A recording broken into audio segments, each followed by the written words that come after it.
Peter. We're back. And Marshall, I thought maybe in this last hour we could talk about where it is, when we expect its arrival, and what people should be doing, whether they believe that this is coming or not. It's not a bad idea to prepare, but go ahead. Hold on just a second before we turn Marshall loose. Uh-oh. Whoa, big fella. Something I do want to say, and here I always give credit where credit is due, and I want to say kudos to Marshall on his work. Just about a year ago, it'll be a year ago in the beginning of July, that I did an interview with Alfred Weber on the 2013 to 2017 timeline. And in that timeline, I laid out the tetrad moons, which we have entered as of this year, and as I said earlier, and the different events that we could expect to happen under the tetrad moon cycle as it comes around. Now, the fact that they are tetrad moons is unusual enough. In other words, there are 4 full lunar eclipses in a row without any partial lunar eclipses at all. Interestingly enough, during the same time period, there are 4 solar eclipses, 2 full, 2 partial. The full solar eclipse, the next full solar eclipse happens on Nisan 1, 2015, 2 weeks before the blood moon of Passover. So you've got these. Now what's even more bizarre is that this started off on a synchronization with the Gregorian calendar of essentially the same date, April 14th, Nisan 14th. Never happened before.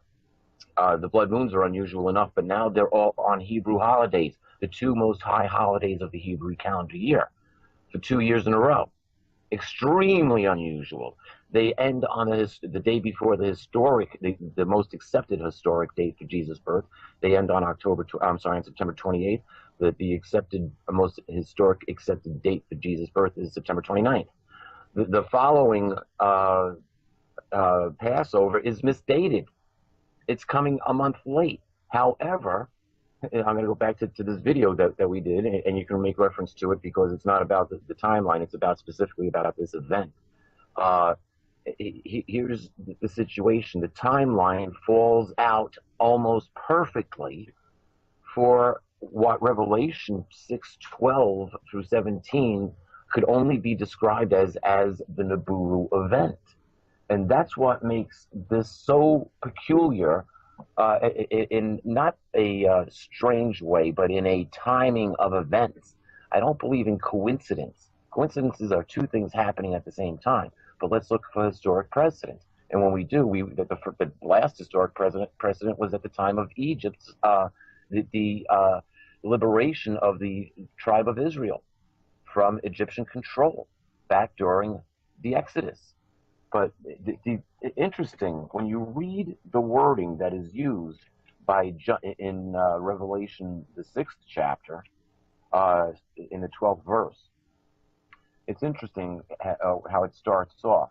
And then, Marshall, after I read this, I'm going to leave this to you. Okay. It says that I watched as the Lamb broke the 6th seal, and there was a great earthquake. The sun became as dark as black cloth, and the moon became as red as blood. The stars of the sky fell to the earth like green figs falling from trees shaken by mighty winds. And the sky was rolled up like a scroll and taken away. And all of the mountains and all of the islands disappeared. And the kings of the earth, the rulers, the generals, the wealthy people, the people with great power, and every slave and every free person, all hid themselves in the caves and among the rock masses of the mountains. And they cried out to the mountains and to the rocks, fall over us and hide us from the face of the one who sits on the throne and from the wrath of the Lamb, for the great day of their wrath has come, and who is able to survive? Now, when you go back to the first Gulf War, Norman Schwarzkopf carried out what was called shock and awe. He took out his enemy's eyes, he took out his enemy's ears and speech, and then he took out his enemy, and that war was measured in hours, not weeks, months, or years. Of course, it led to a war that's never ending there since. But you see, once this Nibiru event or Planet X event happens, we can pretty much kiss all communications goodbye. And the event itself is timed according to the prophecies. And so I cannot ignore your message, Marshall. I cannot ignore it.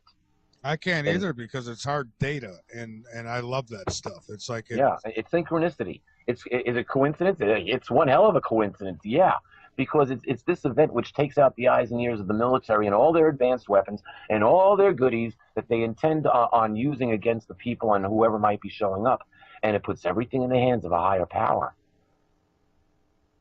Think about that. An off-planet higher power. Call it what you want, but we are going to be impressed with what happens by the time it's all over. At least those of us who survive it. Well, that's my bag is, I want people to survive it. What I see, and I talk about this in this article, it's time to look up on my site. I posted it this morning on yowza.com, YOWUSA.com, and I really give people the big bada bing of what's really important, why they should be looking. And because in my video, I have a guy from North Carolina, Richard Bowler, who made 2 observations of Nibiru, and the chemtrail spraying was really hard, and so he got to see it in between chemtrail spraying from 2 different locations in the same city on 2 different dates. And the interesting thing was we correlated those to being in the same area of the sky as we were observing Nibiru from Turrialba, and we also show that in the video. But the point I'm trying to get across to people is that when I look at what the elites are doing, I see a completely different scenario than what I see with the common man. The common man is just all over the map, and they're in denial, and they don't want to. And interestingly enough, the Bible tells us exactly that's what's going to happen. People are going to be deceived because they want to be deceived. It's going to be the rare few that are not. So it's a pandemic of denial. But for the elites, they've got a long-term strategy. And what they're seeing is right now in the present day world, the elites who control this world, if it were a poker game, they're holding a royal flush. You're not going to beat their hand. So carping and complaining about it and all the injustices and so forth, why bother? They're going to win and they're going to do whatever they want to do. Marshall, if I might just interject here for a second. When just about the same time as I was done writing Letters to Earth, I think I was in the process of having the editing done, I made friends with an heiress to the MORE shipping line. Mm-hmm. And this was when they were having those really bad forest fires in Greece. She was on her yacht out in the Mediterranean, and we were communicating via who knows how. She was hooked up to the internet. And I was like, when she told me her name, I said, I've seen your family, I've seen your name before. She said, yeah, we move things. I'm like, okay, whatever. But she had said this, and I said, well, we got on the subject of Armageddon. And she says, oh, yes, we know well of Armageddon. Not worried about it at all. She says, I've got a place to go where I can stay for 18 months and live totally happily without any problem whatsoever, with no inconvenience. This is a woman who's heiress to one of the largest shipping lines on the face of the earth. They're commercial movers. You see their trucks or their containers going up and down the highways of the world, literally. Right. At least I have. And she's, yep. But this is what, 7, 8 years ago I published, 7 years ago this was. And yep, we know all about Armageddon. We are all ready for it. I live very comfortably for 18 months. You know what? She will live comfortably for 18 months, and then it's not going to be so good, because what we're looking at now, looking at the way these objects are moving through the sky, we're talking about a catastrophe that's going to last a decade. All right. So all of these bunker bunnies, we call them bunker bunnies because they've got these luxury underground condominiums. And they're going to sit down there for 2 years eating MREs and watching The Sound of Music. When they come up, they're not going to know what life has become on the surface. And they are going to be real easy targets. They are going to stand out like sore thumbs for renegades, rogues, marauders, and the worst of it is that there will be cannibalism, and the cannibals are going to go for the bunker bunnies because they're going to be sweet meat. They're not going to be living on tree bark and worms. They're going to be eating well. They're going to be easy to spot. They'll smell them at a distance because their body chemistries are going to be so much different than everyone on the surface. So the bunker bunnies are not going to fare as well as they think. They've bought themselves into a short-term delusion. The people that are really going to survive are the ones that are going to be on the surface. And here's where the elites are concerned, because the big elites, the ones that are running the world, these are the guys that their bunker systems are designed for a decade or more. They're self-sustaining. They can go the long haul. When they do come back up to the surface, what they're going to want to do is re-exert their dominion over the planet. Now, what they're going to do is you can go research like the Svalbard seed vault. Well, Bill Gates, the most successful monopolist in the world, is the poster child for it, and it's underwritten by Monsanto. You know, these people are, you know, not known for compassion and love. They're globalists, and, you know, they want to devour the world. And so what they'll do is they'll come back up to the surface, and they know in a post-historic world, they're not holding a winning hand. That the people who actually endure it on the ground, they're the ones that are going to hold the winning hand. Not that they'll probably understand it, because they're going to mostly be young people who going into it are going to know everything that they remember about Beyonce and very little about how things in the world really work. And so when the elites come up to the surface, they'll beguile them with trinkets and baubles, seeds, and medicine, technology, and so forth. And here, sign on the dotted line. And what people are really going to sign away is going to be their freedom. They're going to sign themselves into slavery. And if that happens, if that is successful, then if you want to know what the world is going to be like after the pole shift and after Nibiru, if the elites are allowed to, if we don't call their bluff, just simply call their bluff. If we don't do that, and we're stupid enough to sell our birthright for a bowl of lentils, what will the world look like? Go rent Hunger Games. That's exactly what it's going to be. It's going to be a horrific, you know, class warfare kind of thing with a whole lot of very poor, hungry slaves and elites who are, you know, into their nonsense and maintaining their power. On the other hand, if the people who do survive this, all right, are knowledgeable enough to understand what's really happening, then they are going to know who the elites really are. They're not going to be beguiled. And so that is the real important reason why people need to become aware of Nibiru, what's happening, the kind of things that we're talking about, because if they are aware now, they'll carry this knowledge with them. And when they're on the backside, you know, and keep in mind, it's people in their 20s who are going to be the principal survivors of this, because they're going to have the physical strength and enough life experience to make it. But what they're going to remember of this world is Beyonce and their student loans. They're not going to know anything about what we're talking about in this conversation.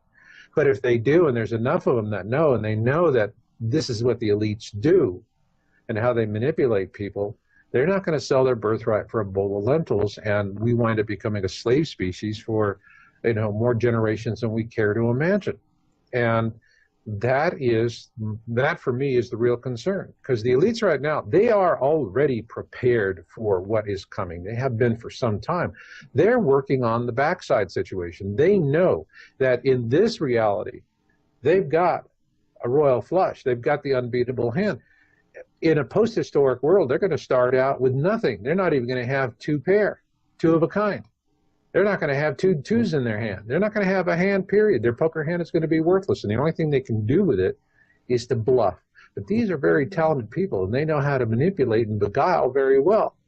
And so if they can get us to sell our birthright for a bowl of lentils, then we will become a slave species. And, you know, so for me, the real imperative here is just not that people survive. But for me, the imperative here is about being in it for the species, because if the meek do not inherit the earth, the psychopaths will. And that's really what's at stake here, fellows. Meek does not mean weak. If you go and you research the etymology of the word, and here's a classic case of disinformation. The modern dictionaries all give these very diminutive, you know, dismissive, negative interpretations of meek. If you go to the etymology of the word, you'll find that it first came into existence during the 12th century.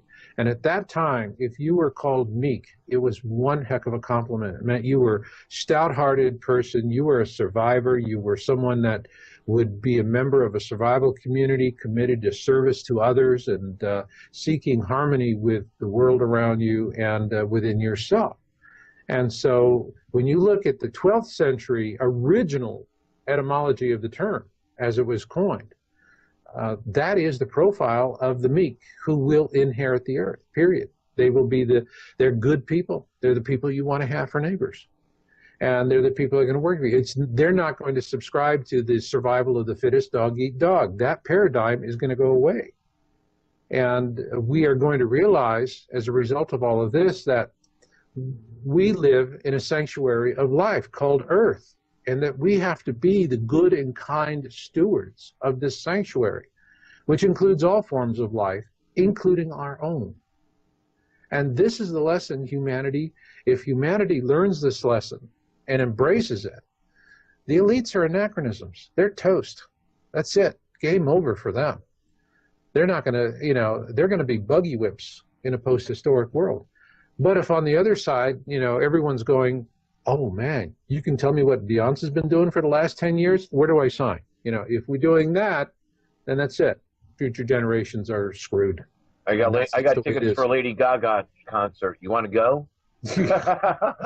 Really, So would start killing that's each other what's really at stake here is that it's, we're going to have a flyby. The pole shift, what we're seeing in the data that we're looking at is that, first off, the objects are already visible. We have images. We've posted them. We've had one man in North Carolina who has made legitimate observations of Nibiru, not once, but twice. Other people have. It's just that we don't report everything that we get because we set a very high criteria for what we publish. It has to be something, first off, you have to observe it with your own eyes. And when you send us a picture, you're sending us a picture of what you have observed with your own eyes. It has to be a naked eye observation. That's one. Two, it has to have good resolution, no less than 8 megapixels. You're sending us something from an old cell phone camera, forget about it. We're not interested. Likewise, we get pictures from people all the time that are interesting pictures of Nibiru, very interesting pictures. And what do they, when we ask them about it, they say, well, a friend of mine took this. What do you think about it?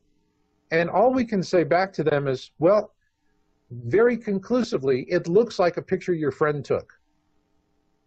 And that's all we can say. We don't use it. We're not going to post it. I'm not going to mention it to anyone. And then the third criteria is, are you going to come forward and put your face on it? And here's where we've had a lot of really terrific images, and I won't use them. Because the people who are saying, well, I took it, but I don't want to be mocked. I don't want to be ridiculed. I could lose my job if they see I don't use it. And then I thank you very much. I file it away. If you're not going to stand up, put your name and your face on it, give me an interview over the phone that I can record and post in a video, we got nothing to talk about. He's seeing the moon or Venus or something else, and he thinks he's seen or she has seen Nibiru. And so we do our due diligence. We comb through this thing with a fine-tooth comb. And that's what we did with Richard Bolerup's report that we put into our report, Nibiru Nearing. If we put it up, because if you put up anything else, all it does is it feeds the disinformation and the lack of integrity in the reporting we see elsewhere.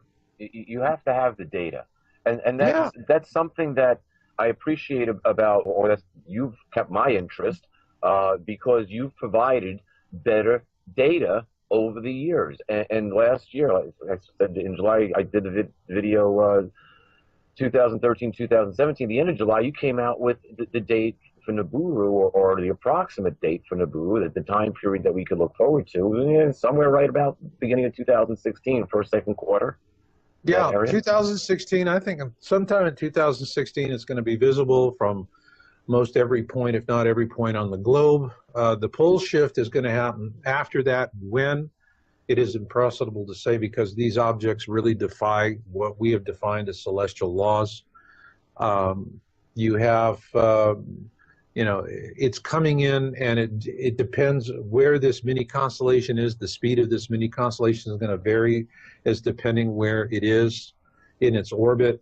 And there are so many variables. And I point this out in the video. There's just so many variables. But, you know, earlier we were talking about, Michael was talking about that thing he saw from NASA. Well, in my video, Pole Shift, what I show is there is a NASA astronomer by the name of Anderson who's currently on payroll or is close to retiring. And in not one, but two interviews with the media, with prestigious newspapers, he acknowledged the existence of Nemesis, a dark star, and or a brown dwarf in this case, and the existence of Nibiru. So we have, and once we did that, NASA went to war on me. And that's the reason why if you go to Amazon, you'll see all my books are perpetually, temporarily out of stock. And they're using that to muffle and silence our work so that people don't want to see it. Again, remember, yeah, think about this from the standpoint of the elites. You want to come up after the disaster with your baubles and bangles and your beads, and you want to get the natives to sign away their freedom and to willingly accept slavery. Well, you can't set aside enough baubles and beads to entice 7 billion people. But 500 million people is workable. Okay. According to the government's own statistics, shut off the electricity for 2 years and you'll reduce the population in the United States by 90%. That's right. What they want, look, the reason why there's so much suppression, the reason why there's so much manipulation and social programming is that there's a simple goal: to ensure the maximum possible dieback. That's it. The more people that die, the better the elites like it. They don't care if 1 in 12 of us walks out of this thing and the rest of us die along the way, because what do we all know about human beings? We breed like rabbits. Okay? I mean, for God's sakes, we went from 2 billion to over 7 billion just in less than a century. If we lived forever, we could populate our own planet. You know, I mean, yeah, I mean, we're prolific, you know, we are prolific. So, you know, the thing is, it's not about the numbers. They don't, you know, they view us no more passionately than we do farm-raised trout. Yeah, that's why there's the term Goyim cattle. That, you know, sometimes hey, typically you chip a cattle, and the RFID chip that they're talking about putting into people under the Obamacare Act that's supposed to be carried out by 2017. I say let them try. It'll be interesting to see what happens after the passing of Nibiru. You know, let me tell you about this, Peter. Okay, because you're a man. You value your relationship with Creator. Absolutely. Right? Now the chips, they're going to say the chips are for identification purposes. Yep. And they're not going to start chipping people now, while you know we're watching Dancing with the Stars and Walmart is stocked to the shelves. Okay, they're going to start chipping people when life's hard, when you can't get medicine or food. And then you're going to that's when you go to Walmart and they're going to say, run your chip through the scanner. Oh, you don't have a chip? Sorry. We have to just put your stuff back on the shelf. Yeah, that's when you're going to get your government cheese and your chips. And the chips are going to be Doritos. The chips, okay, actually have 3 functions. You know, I learned about all 3 of them from a whistleblower. And after she told me this, they found her and they muffled her. But what she told me, because it was really breaking her heart, is that these chips are going to be identifiers, but they're bidirectional, okay? They go both ways. They send information, receive information. So they're sending information about you. They're transmitting your identity and background information. But then they're receiving other information, which is going to be cloud computing style of programming, where when you're chipped, what you don't realize is that your chip is now turning you into a radio receiver for social programming. And they're not going to have to even bother with getting, you know, armies of people to manipulate us on YouTube discussion channels in the place. They'll just pump it directly into your brain. But here's the third thing that the chips are going to do, is that the chips are going to be able to set up barrier frequencies. They have identified the frequencies by which we communicate with God, like the way God touches us in our lives and gives us dreams, visions, and premonitions. They will turn that off. So once you've been chipped, you're going to be socially programmed to be more passive, more adaptive, and your connection to God is going to be completely severed. Now, they're doing that because in an elitist view of the world, you only have value as long as you're doing something that's going to profit them, and B, that you are reliably docile and subservient.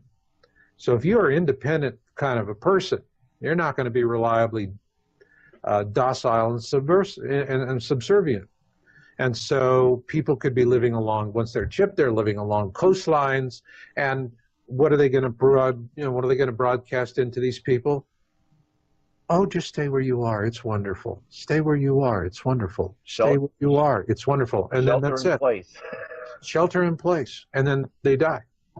So there are the evil things that I see that are going to start unfolding. And they're going to start unfolding and bringing these things out when people are panicked and hungry and can't get medicine. And at that point, they're going to be completely unprepared for what's coming. And they're going to have to take what's offered. And what's offered is going to be starve to death or have your heart attack, or you get a chip. And once you're chipped, you're chipped. There's three kinds of chips that they're going to use. There's going to be the subdermal implants, about the size of a large grain of rice.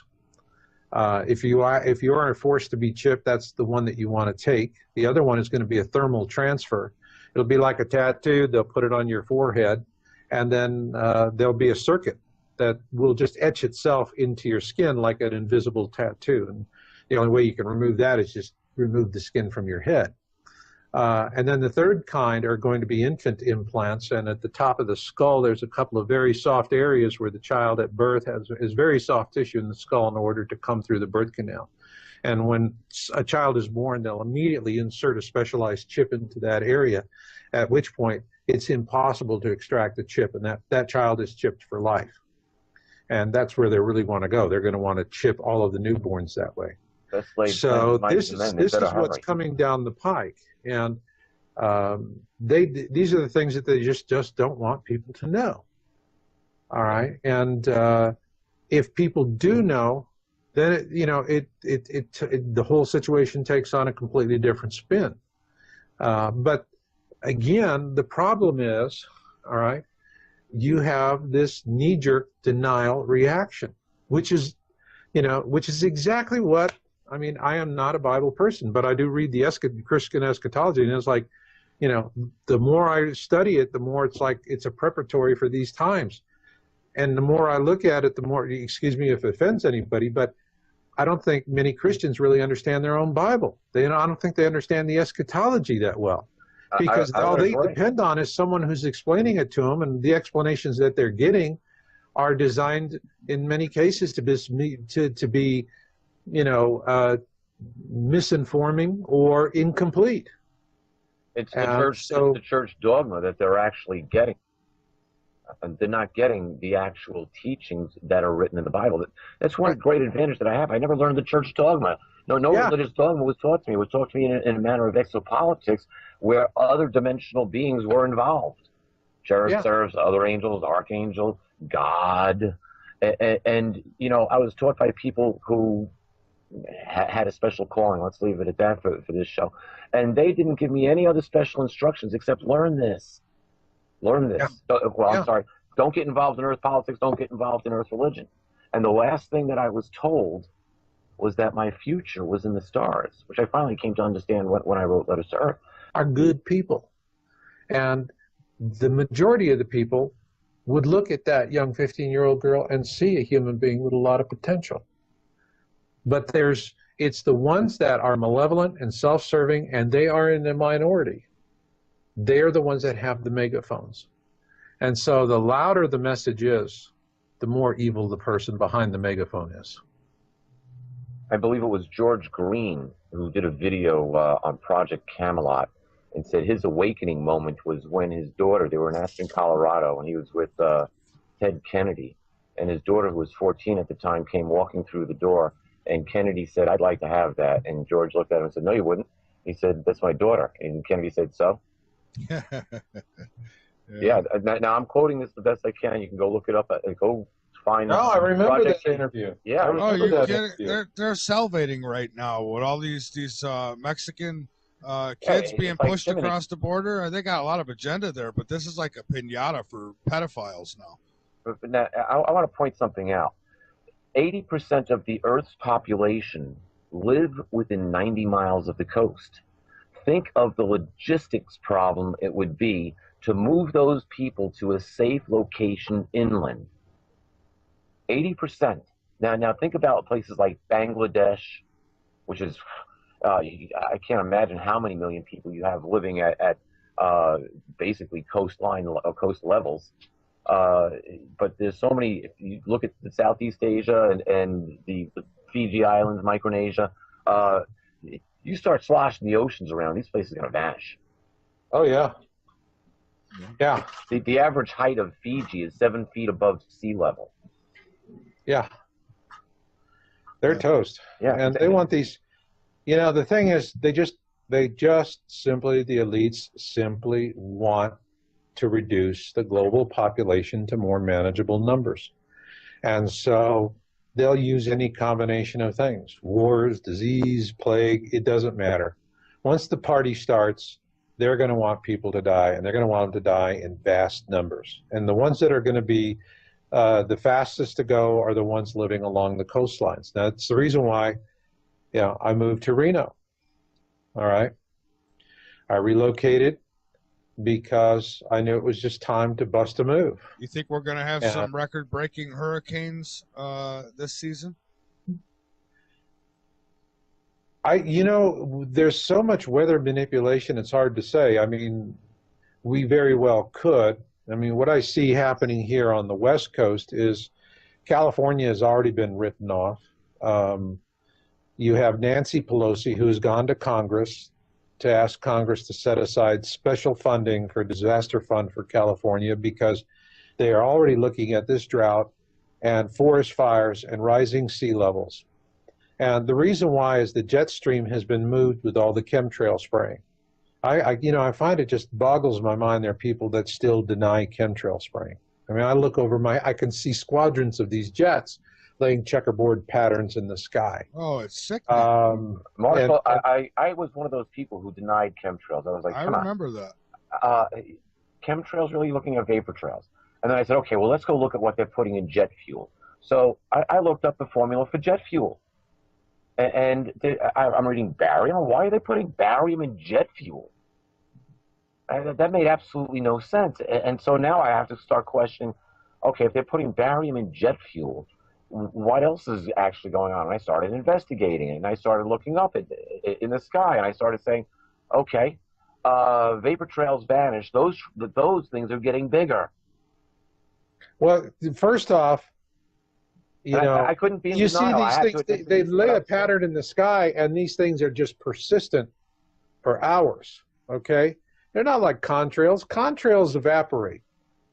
These things are persistent. They stay in the sky for hours. And what they're doing is they're shifting the jet stream, all right? And because they want to get moisture, they want to get more moisture into the Midwest, because this is where Monsanto and all these guys have got all their big bucks invested. In these, in soy, wheat, corn, they want the water for this area. Now, the result is the jet stream. Remember, there was a famous quote from Samuel Clemens: "The coldest winter I ever spent was a summer in San Francisco." Well, the reason for that was it used to be that the jet stream came down from the Arctic, and it used to go in exactly where the Golden Gate Bridge is. All right, that was jet stream came into that point and cut across, and that was the reason why the summers in San Francisco were always so cold, because you'd have the ice melt, and then you would have all of this cold air come rushing down in, and boom.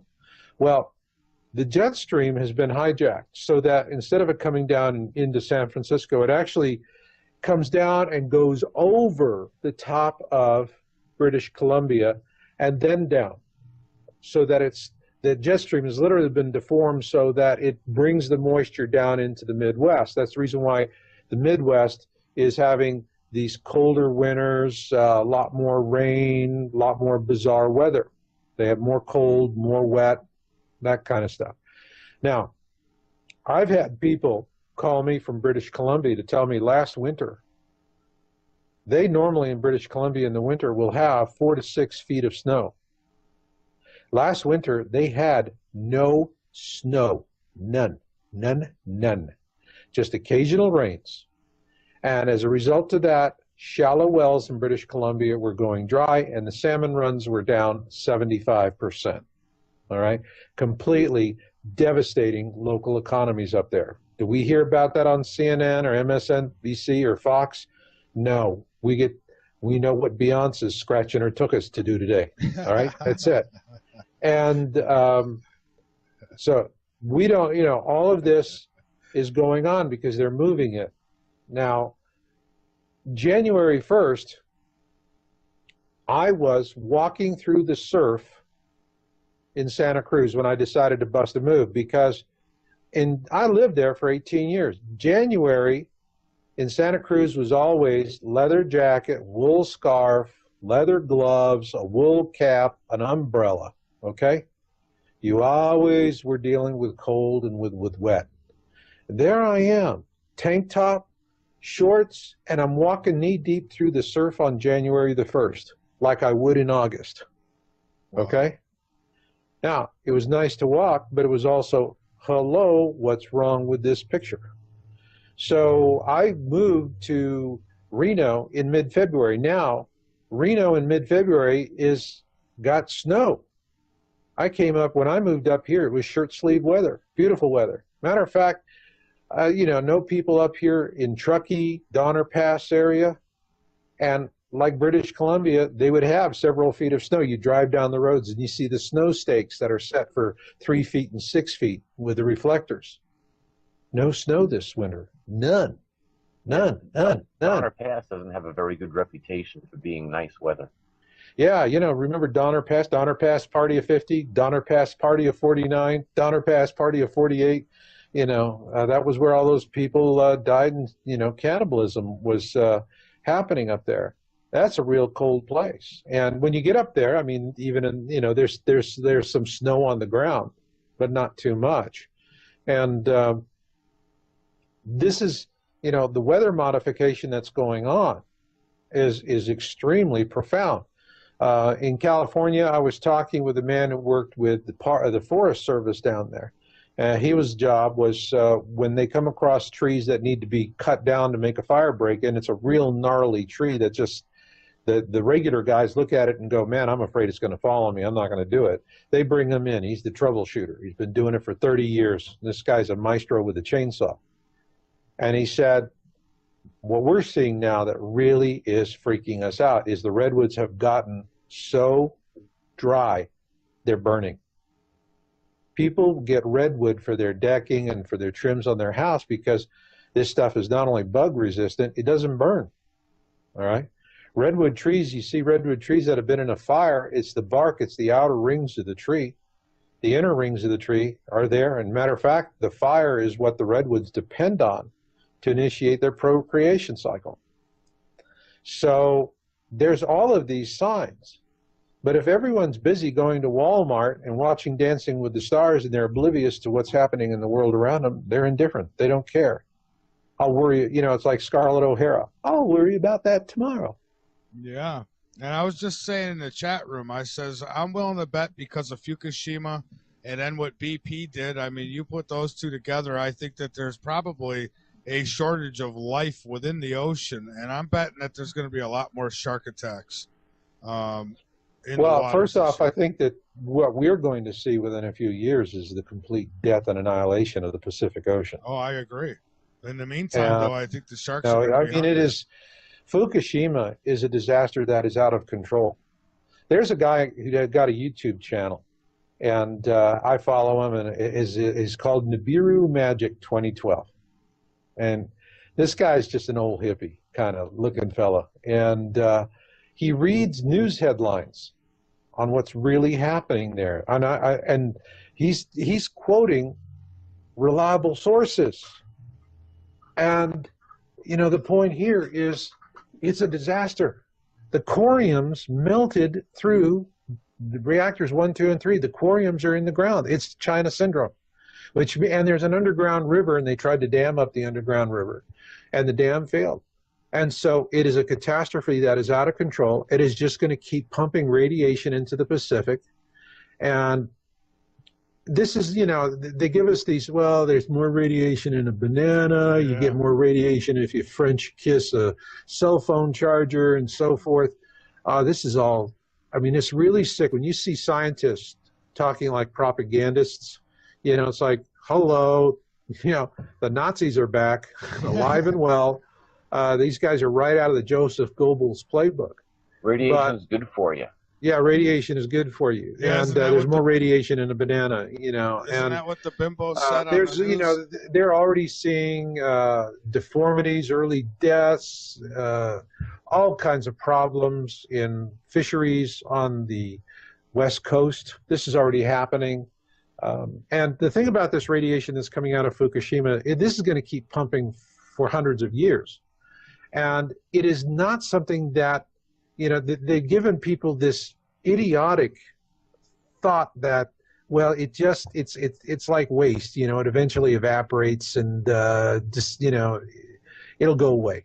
It'll go away. Nature will clean it up. In about 40,000 years. In about 40,000 years. This stuff is additive. It keeps adding to, not only does it keep adding to itself, but in the process of accumulating, new forms of it evolve, and it becomes even more toxic. And so what we're going to see is we're going to see the death of the Pacific Ocean. There's no question in my mind. Fukushima is going to, and it'll eventually have impacts for the other bodies of water. It'll be primarily, contained in the northern hemisphere, because this is the way the currents carry things. But what's going to happen when all of a sudden cities along the west coast start putting up radiation warning signs? Don't swim. Yeah, well, that's if they ever do. I was going to say, if they do. One of the things, we're facing this, and here this comes into what we would biblically call the Armageddon event. However, a lot of people never make it past this point. It's like, oh, it's the end of the world. Why bother? No, wait a minute. It's not the end of the world. It's the end of the world system. And that's right. It's the end of the world as we know it. And frankly, that's not going to be a bad thing. Humanity really needs to learn that God has given us a sanctuary of life called planet Earth, and we need to be good and noble stewards. Now, exactly. Now, if you look at the prophecies on how they're actually set up during these times, it's after the Nibiru event that the King of Kings and Lord of Lords returns with the armies of the multiverse. Okay, I got to imagine that since this is the Loyalist force, they outnumber the rebels 2-1, that they're also probably going to bring advanced technology with them to maybe neutralize the radiation and a lot of the pollution on this planet. It's all possible just by changing the vibration of the actual string within the atomic structure itself. So change the vibration of the string, according to string theory, it's there, and you'll change the vibration of that structure, making it inert. So the technology might be on its way. And this is where... From your lips to God's ears, Peter. Yeah, so, it's not necessarily all doom and gloom. And when you look at I read earlier about where it says in Revelation chapter 6, but you go to Revelation chapter 19 where it talks about the return of the King of Kings. Even in the 17th verse, it says that there's an angel that stands that's in mid-heaven, and he calls all the birds together for the evening feast of God. And the same ones, the kings, the rulers, the rich people, and all their support staff, they become bird food. So... Works for me, baby. That works for me. And the great thing is, we are building flocks of meat-eating seagulls with our garbage dumps.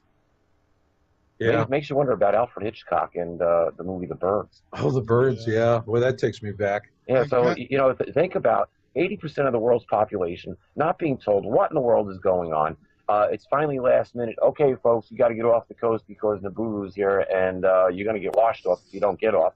And so you got these people in a mad rush, all trying to get off the coast, killing each other to get out of the way. And meanwhile, they're not going to let them do it. That's when, you know, I've had this actually. They'll get as far as the Delaware River. This is a real, you know, the funny thing is when I moved into Reno, and I tell people, if you relocate to an area, you want to go to some place where you feel like it's home. And when I came to Reno, I fell in love with it because it's 40% original Reno and 60% people who come from California. And the folks that are native to Reno are the very same kind of people I grew up in Phoenix in the 1960s with. And they're wonderful, easygoing, cordial people, tough as nails. I really like them. And the folks from California that are here are the folks that I always wanted to meet in California and couldn't find. I mean, Reno got the cream of the crop. And, you know, so there's a diverse culture here. I love it. It's wonderful. And, you know, the conversation I have, there's so many folks here that are into this topic. Guys, we're just we're just about out of time. So, Marshall, I hate to rush you like this, but we're down to just a minute and a half. So please go ahead and get out anything that you'd like. And I thank you so much for coming back. The time just flies. Really does. Yes, for those of you who are new to the topic, please check out my new video series, Planet X 101. You can see it at planetx101.com. That's planetx101.com. Also, read our latest article. It's Time to Look Up at YOWUSA.com. YOWUSA.com. And the thing here, and I want you to remember, is we can't beat the elites. The future is for the meek. But not by default. We have to claim it. And all we have to do to claim it is to call the bluff. You know, I love that, Marshall, because you look at the scripture in Matthew 24, and Jesus said that those times would be so difficult that if it wasn't for the chosen ones, no one would be left.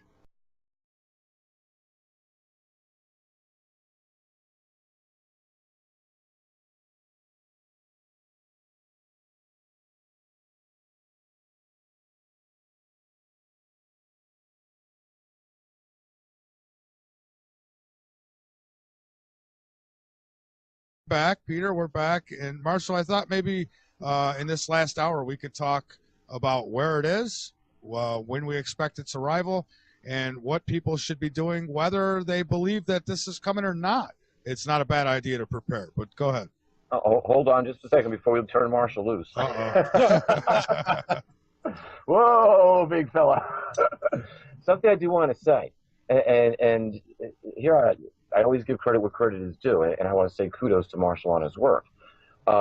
Just about a year ago, it'll be a year ago in the beginning of July, that I did an interview with Alfred Weber on the 2013 to 2017 timeline. And in that timeline, I laid out the tetrad moons, which we have entered as of this year, and as I said earlier, and the different events that we could expect to happen under the tetrad moon cycle as it comes around. Now, the fact that they are tetrad moons is unusual enough. In other words, there are 4 full lunar eclipses in a row without any partial lunar eclipses at all. Interestingly enough, during the same time period, there are 4 solar eclipses, 2 full, 2 partial. The full solar eclipse, the next full solar eclipse happens on Nisan 1, 2015, 2 weeks before the blood moon of Passover. So you've got these, now what's even more bizarre is that this started off on a synchronization with the Gregorian calendar of essentially the same date, April 14th, Nisan 14th. Never happened before. The blood moons are unusual enough, but now they're all on Hebrew holidays, the 2 most high holidays of the Hebrew calendar year, for 2 years in a row. Extremely unusual. They end on the day before the most accepted historic date for Jesus' birth. They end on on September 28th. The accepted, most historic accepted date for Jesus' birth is September 29th. The following Passover is misdated. It's coming a month late. However, I'm going to go back to this video that we did, and you can make reference to it because it's not about the timeline. It's specifically about this event. Here's the situation. The timeline falls out almost perfectly for what Revelation 6:12 through 17 could only be described as the Nibiru event. And that's what makes this so peculiar, in not a strange way, but in a timing of events. I don't believe in coincidence. Coincidences are two things happening at the same time. But let's look for historic precedent. And when we do, the last historic precedent was at the time of Egypt's the liberation of the tribe of Israel from Egyptian control back during the Exodus. But interesting, when you read the wording that is used in Revelation, the 6th chapter, in the 12th verse, it's interesting how it starts off. And then, Marshall, after I read this, I'm going to leave this to you. Okay. It says that I watched as the Lamb broke the 6th seal, and there was a great earthquake. The sun became as dark as black cloth, and the moon became as red as blood. The stars of the sky fell to the earth like green figs falling from trees shaken by mighty winds. And the sky was rolled up like a scroll and taken away.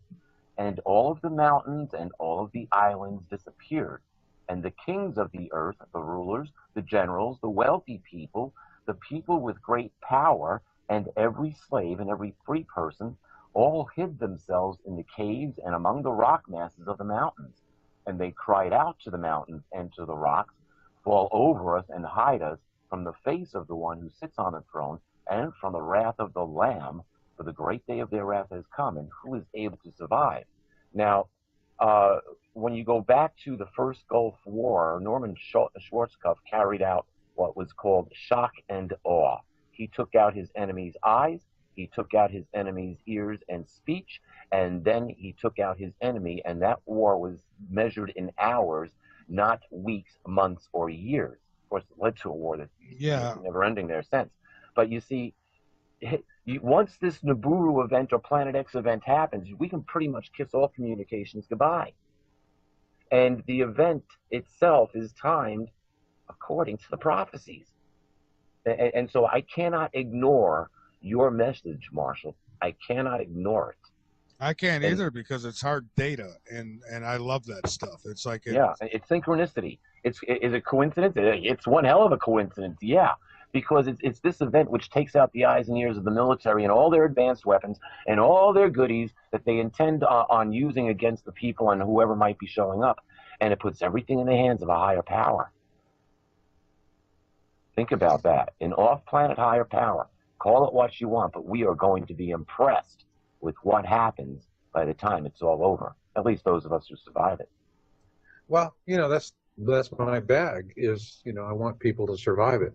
What I see, and I talk about this in this article, it's time to look up on my site. I posted it this morning on yowza.com, YOWUSA.com, and I really give people the big bada bing of what's really important, why they should be looking. And because in my video, I have a guy from North Carolina, Richard Bowler, who made 2 observations of Nibiru, and the chemtrail spraying was really hard, and so he got to see it in between chemtrail spraying from 2 different locations in the same city on 2 different dates. And the interesting thing was we correlated those to being in the same area of the sky as we were observing Nibiru from Turrialba, and we also show that in the video. But the point I'm trying to get across to people is that when I look at what the elites are doing, I see a completely different scenario than what I see with the common man. The common man is just all over the map, and they're in denial, and they don't want to. And interestingly enough, the Bible tells us exactly that's what's going to happen. People are going to be deceived because they want to be deceived. It's going to be the rare few that are not. So it's a pandemic of denial. But for the elites, they've got a long-term strategy. And what they're seeing is right now in the present day world,